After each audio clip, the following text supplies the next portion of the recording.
Every person constructs within themselves an architecture of silence. We erect monolithic walls of rationalizations, install heavy leaden doors of unspoken truths, and lock them with the most complex coded mechanisms of social acceptability.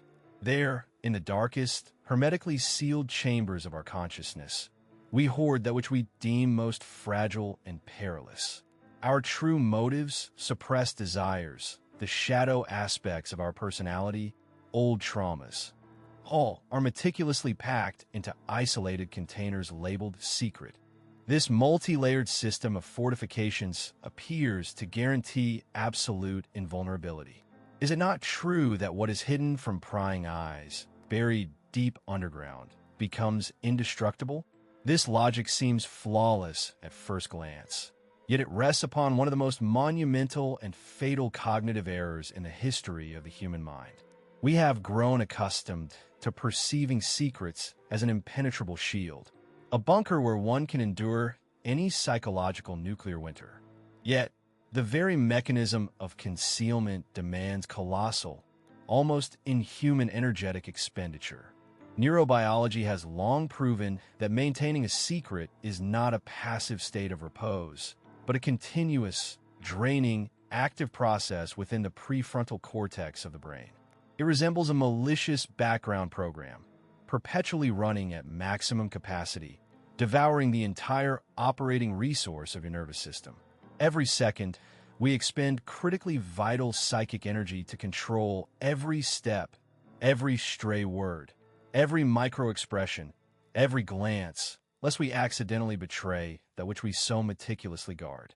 Instead of being free explorers of our own lives, do we not transform into lifelong, exhausted wardens of our own internal prison?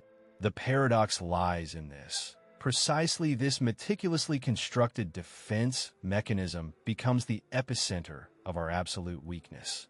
The wall we erect to shield ourselves from an aggressive external world gradually severs us from reality, rendering us blind, deaf, and disoriented.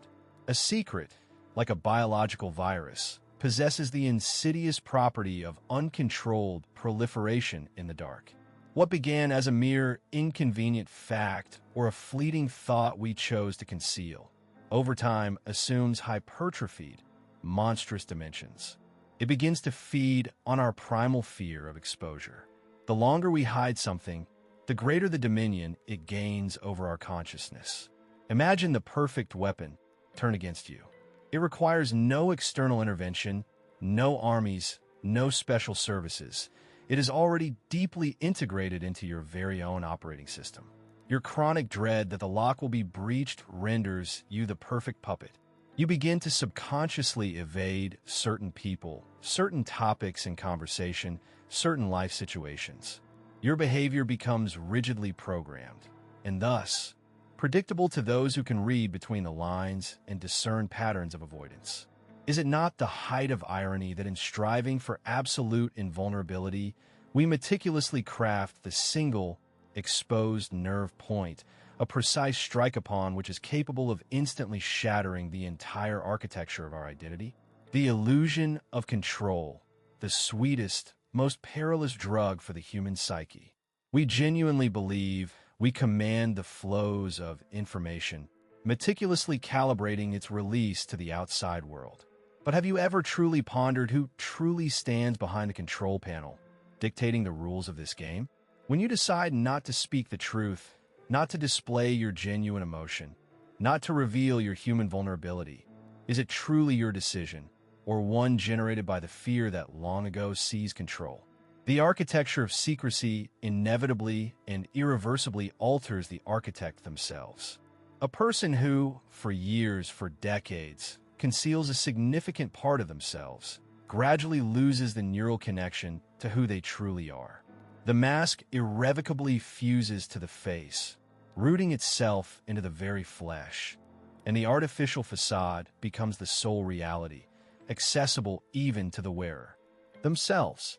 The true existential peril is hidden not in society, potentially unearthing our secrets and condemning us. It lurks in the quiet, destructive power of the concealment process itself. Every new lock we affix to our thoughts, every new brick in the wall around our feelings, renders our psyche more rigid, and thus, more brittle. We become akin to a thick-walled glass flask holding an absolute vacuum within. The external atmosphere pressure might seem negligible, yet the slightest, microscopic scratch upon the glass leads to an instantaneous, catastrophic collapse of the entire system. Peer now into your own architecture of silence. How much vital resource do you, every day, every minute, burn in the furnace to sustain the illusion of your safety? And what, ultimately, will remain of your personality, of your very self, if suddenly all those secrets you so desperately, to the point of bleeding calluses, guard are stripped away? Perhaps it is time to confront the truth and acknowledge one terrifying fact. Our heaviest, most impenetrable shield is, in fact, our most perilous, most treacherous enemy. Every time we make a choice, we devoutly believe in the autonomy of our own will. We construct intricate logical frameworks, rationalizing our affections, sudden bursts of rage, or inexplicable anxieties. But is this flawless rationality merely a meticulously crafted script, its true author forever lurking behind the curtains of our consciousness? Imagine the human psyche as a boundless, dark ocean, where the visible surface is but a tiny island of socially acceptable facade. What seethes beneath the black water is our true essence, our invisible doppelganger. It is the anatomical theater of the past, where the amputated parts of our being are preserved. Every unspoken grievance, every act of humiliation, every paralyzing shame does not vanish into oblivion. They do not dissolve with time. They transform into corrupted code, a peculiar encrypted data array, resembling a chaotic string of symbols like +0. To the rational mind, this is unreadable noise, a fatal system error to be ignored for the sake of preserving the illusion of control. But for the subconscious, this corrupted code is the foundational algorithm, imperceptibly rewriting our lives with every passing second. Shame stands as the most formidable architect of this dark zone. From our earliest days, society demands that we be convenient, predictable, functional cogs in a vast mechanism. The process of socialization is, in essence, a brutal amputation. We sever everything that doesn't conform: primal aggression, unconventional desires, total vulnerability. We cast these blood-soaked fragments of our identity into hermetically sealed containers of the subconscious. We expend a colossal amount of psychic energy to keep the lids of these containers tightly shut. Traumatic experiences are preserved, creating a potent radioactive background that imperceptibly poisons all our reactions. This invisible baggage doesn't merely gather dust on the shelves of memory. It possesses a critical mass, and this mass distorts the very fabric of our reality. We awaken, go to work, strike deals, choose partners, and genuinely believe this is conscious forward momentum. Do we not, in such moments, resemble passengers in the back seat of a car, driven by a blind chauffeur? The dark part of our psyche independently selects our surroundings, which will reproduce our unhealed traumas with surgical precision. It compels us to react with fury to innocent remarks, for in them echoes the long-forgotten pain of childhood. Projection becomes the favored instrument of this inner puppeteer. What we adamantly refuse to acknowledge within ourselves, we begin to perceive in others with maniacal precision. Have you not experienced an uncontrollable, irrational repulsion towards someone who, objectively, has done you no harm? This is your repressed material staring back from the mirror. Our own blocked rage, our forbidden lust, or our hidden weakness, lacking a legitimate outlet, materializes in the form of an external enemy. We embark on a holy war against the surrounding world, utterly unaware that the front line runs exclusively through our own neural network. In this architecture of self-deception, consciousness plays the role of a brilliant advocate, whose sole purpose is to preserve the facade of normalcy. When the invisible baggage compels us to destroy promising relationships through a panic-stricken fear of intimacy, consciousness dutifully supplies a rational explanation about incompatible personalities. When repressed shame paralyzes our ambitions, intellect whispers of wise caution and a realistic perspective on matters.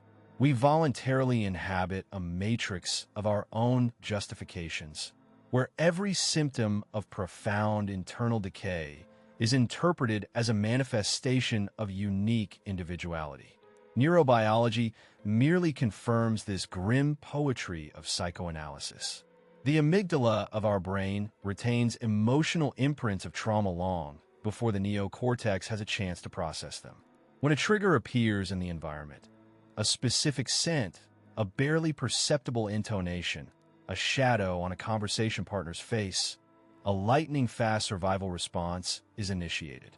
Control is seized in milliseconds. The body tenses, the heartbeat quickens, and words are uttered that we will later regret. This is the moment of the absolute triumph of the repressed, when it erupts to the surface, feeding on our loss of control.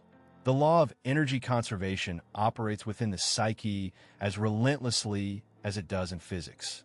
The repressed does not die.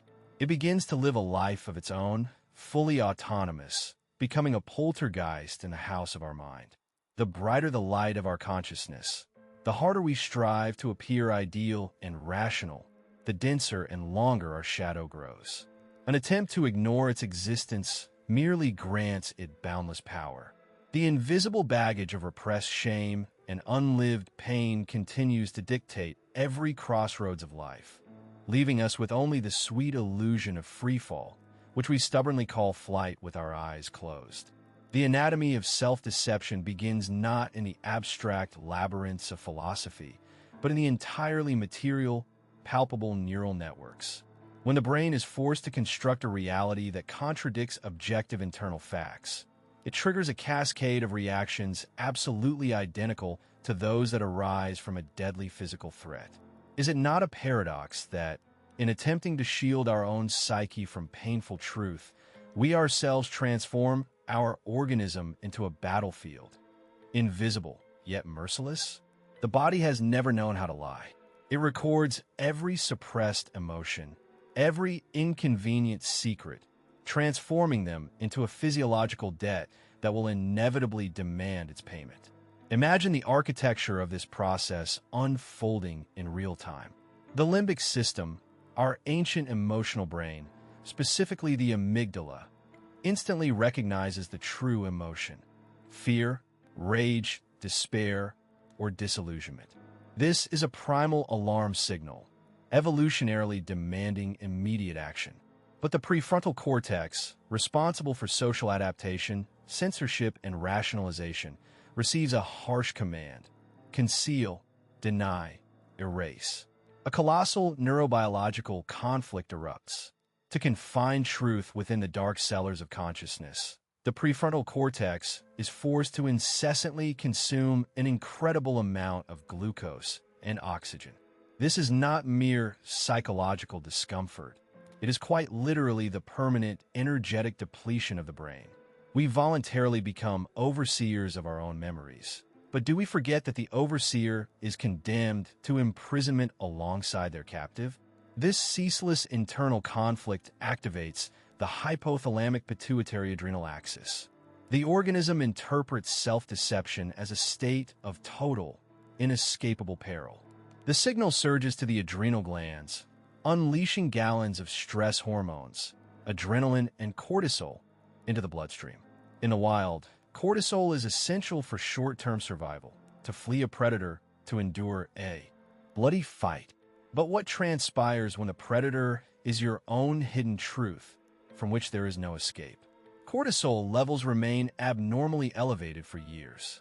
This hormone, a lifesaver in normal doses, acts as a slow, corrosive poison in chronic excess.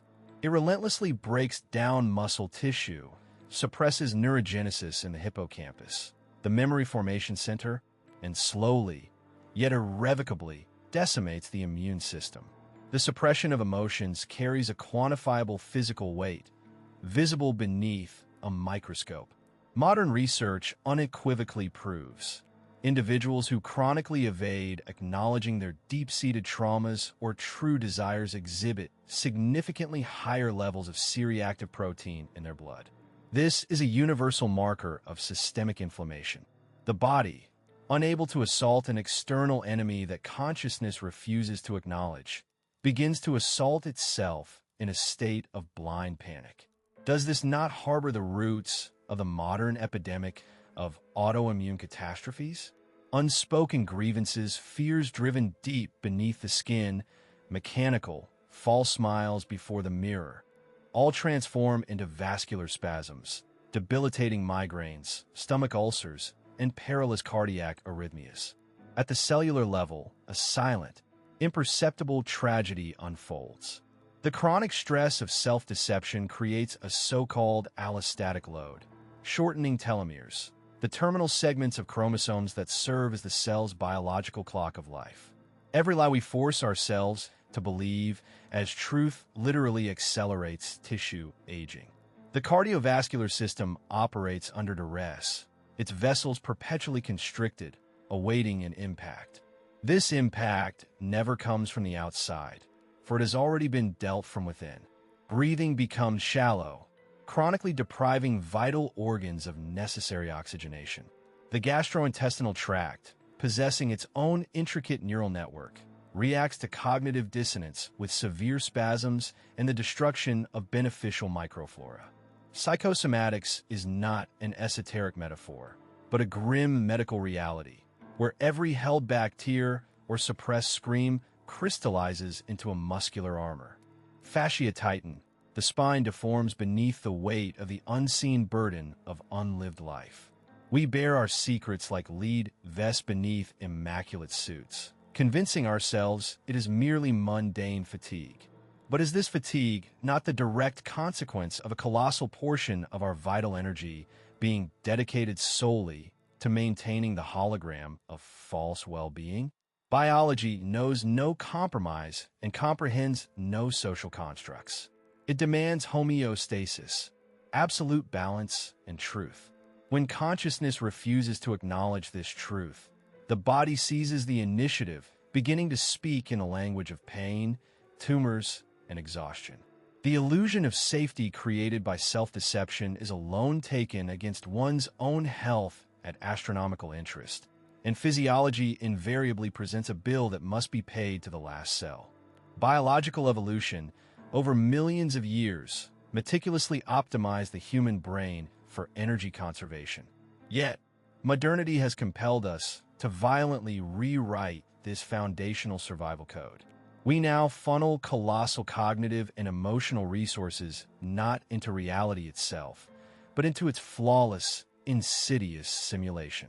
Have we not become prisoners to the relentless process of constructing our own facade, where every action, every subtle reaction, is meticulously calculated through the chilling prism of how it might be perceived by others? This is a labyrinthine psychological architecture, demanding perpetual, hourly maintenance. The brain operates in a state of relentless overload, ceaselessly scanning its environment for any perceived threat to the meticulously crafted image. Like a corrupted fragment of an algorithm, our true essence gradually dissolves into an unreadable string of symbols, severing all ties with its original source. The terror of exposure transforms into an invisible, yet utterly concrete maximum security prison. Within this grim system of coordinates, there are no external wardens, for the most brutal censor is integrated directly into the very core of our consciousness. It dictates what to feel, how to react, which vital fragments of our existence to ruthlessly amputate, lest they mar the ideal geometry of our artificial construct.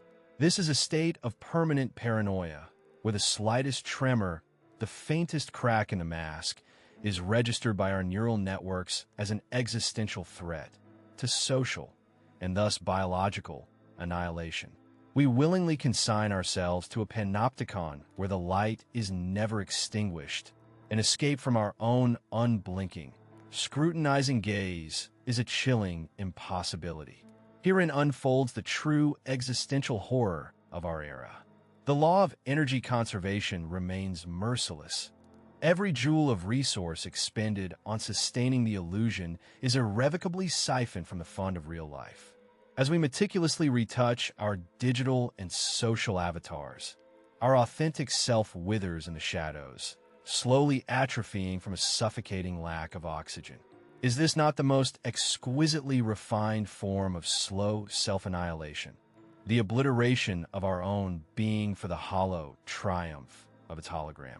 We forfeit the capacity for spontaneity, for living within the unfiltered moment of here and now. For every such instant is instantly dissected, sterilized, and ruthlessly evaluated for its suitability for public display. Joy, anguish, doubt. All these profoundly human states are surgically neutralized, transmuted into mere tools of influence, or buried so deep that we ourselves lose the very map to their reclamation. With each passing year, the chasm between who we truly are and the curated persona we broadcast widens into an insurmountable abyss. Humanity itself degrades into mere maintenance personnel for its own image, a biological appendage existing solely to sustain the life of its master, the simulacrum. Time, within this desolate system of coordinates, flows differently. No longer measured by natural cycles or genuine emotional peaks, it splinters into agonizing intervals between confirmations of our manufactured perfection in the eyes of others. The most terrifying revelation, however, occurs in those rare, chilling moments of silence, when the cacophony of external noise finally subsides. In these fleeting instants of absolute solitude, the crushing realization of total emptiness descends. A sharp, phantom pain arises, a searing ache for a life that was never truly lived. This is the agony for those clumsy, vulnerable, yet undeniably real versions of ourselves that we cruelly denied existence. We grasp, with a sickening horror, that we have collected not experiences, but merely hollow testimonies of them. Our memory banks are choked with archives of meticulously choreographed scenes, in which we played the starring roles, but in which we were never truly present. This insidious mechanism of reality substitution operates with flawless, terrifying efficiency, conjuring the illusion of a vibrant existence. Yet beneath the glittering surface of manufactured success and social affirmation, a profound psychological deprivation festers. Genuine intimacy becomes a cruel impossibility, for how can one love or truly comprehend a facade? Even those ostensibly closest interact solely with a projection, leaving our true essence entombed in a total, deafening isolation. We are surrounded by legions, yet boundlessly, utterly alone in our terrifying secret. Inevitably, the life energy drains away. The entropy of this process is an immutable, grim truth. Maintaining the ideal facade demands an exponential escalation of effort. For every new manipulation, every minute detail of the constructed image requires fresh torrents of resources for its justification and desperate preservation. The system inexorably lurches towards its catastrophic collapse. And when this fragile construct begins to buckle under its own grotesque weight, a question arises that makes the blood run cold. If we were to strip away this mask, would anything living, anything real, remain beneath it? Will it not be revealed that, over years of this relentless, performative existence, we have merged so completely with our artificial double that there is nowhere, and no one, left to return to? This is the absolute, chilling triumph of simulation. The precise moment when the original is utterly annihilated, and the life that should have been ours remains forever an unrealized potential, suffocating within the sterile laboratory of social expectations. The architecture of the human psyche resembles a complex engineered mechanism designed for survival under constant pressure. We erect monumental facades, meticulously constructing an image meant to conform to societal expectations, while concealing beneath it the true, often traumatized fragments of ourself. The process of containing these shadow aspects beyond the confines of consciousness demands a colossal expenditure of cognitive energy. Neural networks strain at the limits of their capacity, blocking unwanted memories, suppressing rage, masking fear. Yet, the laws of thermodynamics apply even to psychology. A closed system accumulating tension without means of discharge inevitably hurtles toward a state of maximum entropy. Sooner or later, an anomaly emerges within the perfectly calibrated code of our artificial identity. It manifests like an invisible digital static, a systemic error that first appears as a mild discomfort, a barely perceptible lapse in concentration, or an unprovoked anxiety before sleep. We strive to ignore this glitch, reinforcing the protective walls, but the mechanism of suppression has already depleted its neurochemical reserves. The facade begins to fracture with micro fissures through which chaos seeps. And then the collapse. It rarely arrives as a quiet realization. More often, it is a brutal physiological insurrection. A panic attack becomes the moment when the body refuses to partake in the mind's deceit. The amygdala, our most ancient center of alarm, seizes control from the prefrontal cortex. Blood surges with cortisol and adrenaline. The heart pounds against the ribs with such force it threatens to shatter the chest, and lungs gasp futilely for air. In those seconds, physical death seems imminent. But in reality, it is the illusion of control that dies. It is our suppressed authenticity screaming, erupting through the only available channel, pure primal terror. If the system does not detonate with panic, it may choose the path of absolute zero, emotional burnout. This is not mere exhaustion. It is a protective severing of energy supply to the brain regions that sustain the false identity. The mitochondria of the soul cease to produce fuel. Everything that once held meaning disintegrates into the gray ash of apathy. Are we not prisoners of this void, when in the morning there is no reason to open our eyes, because every action feels like a meaningless repetition of a dead algorithm? A life crisis descends, engulfing us entirely, shattering careers, relationships, and social ties built upon the bedrock of self-deception. During this dark night of the soul, one experiences unbearable agony. It feels like the end, the ultimate defeat, a plunge into the abyss of madness. Familiar reality pixelates and shatters, leaving behind only an acute existential disorientation. The ego thrashes in convulsions, desperately attempting to piece together the shards of a shattered mirror, hoping to glimpse within it the familiar, safe reflection once more. Yet precisely here, at the very bottom of this psychological catastrophe, lies humanity's greatest paradox. This agonizing collapse is not a system failure. It is its most perfected evolutionary mechanism of self-preservation. When the pain becomes unbearable, it incinerates everything artificial. The dissolution of the old identity is an absolutely necessary prerequisite for something genuine to emerge in its place. The facade had to be destroyed, for behind it there was no air to breathe. Crisis, burnout, panic, these are not punishments, but radical, anesthetic-free surgical operations performed by our own psyche for our salvation. Only when the protective walls crumble into ruins does the light of reality begin to pierce through. Stripped of masks, stripped of familiar behavioral patterns, stripped of the illusion of omnipotence, an individual finally receives the chance to confront their true essence. It is a terrifying encounter, yet only it grants the right to a genuine life. The destruction of the facade is not death. It is a brutal, yet the only possible awakening. We carry within us a ciphered signal, an anomaly that consciousness stubbornly refuses to decipher. This internal static, like corrupted code of chaotic symbols and indecipherable values, is the very hidden material we have grown accustomed to isolating from ourselves.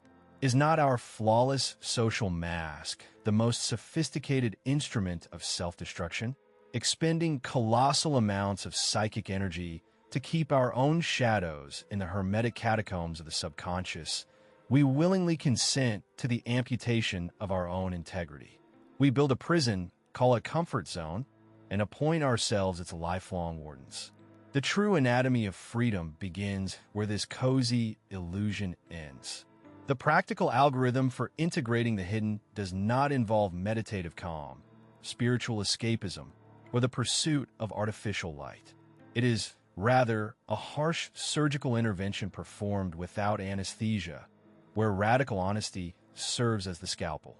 When we begin to examine our own reactions under the microscope of ruthless analysis, one terrifying fact becomes evident. The very traits we are most ashamed of harbor the highest potential of concentrated energy. Should we not cease fleeing from the monsters we ourselves have spawned, and instead meticulously study their anatomy? Integration is the process of deciphering hostile code. Every surge of uncontrolled aggression, every hidden, venomous envy, every paralyzing animalistic fear. These are priceless data. These are raw data demanding cold processing, not panicked isolation. Instead of erecting dams against this dark current, we must forge a controlled channel for it. The practice lies in dispassionate documentation of these states. Upon feeling an impulse terrifying in its destructiveness, it is vital not to avert one's gaze, but to dissect it. What specific vulnerability does this sudden darkness protect? What ancient, unaddressed pain lurks behind a facade of aloof superiority or sudden fury? We are accustomed to perceiving vulnerability as a fatal breach in our armor, a critical flaw in the system of personal security. But is not the constant wearing of this heavy psychological armor the very factor that renders us slow, blind, and utterly incapable of true adaptation in the chaos of reality?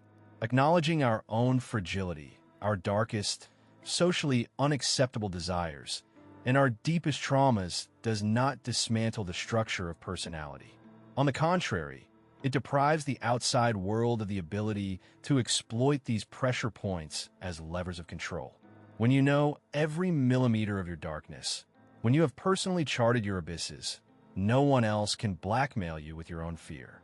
Radical honesty with oneself resembles a descent into a long-abandoned, radioactive mine. It is there, amidst the debris of unfulfilled hopes and repressed primal instincts, that a true, inexhaustible resource lies hidden. Reclaiming one's shadow demands a stark declaration of facts. I am capable of depravity. I am capable of absolute cruelty. I feel an all-consuming fear.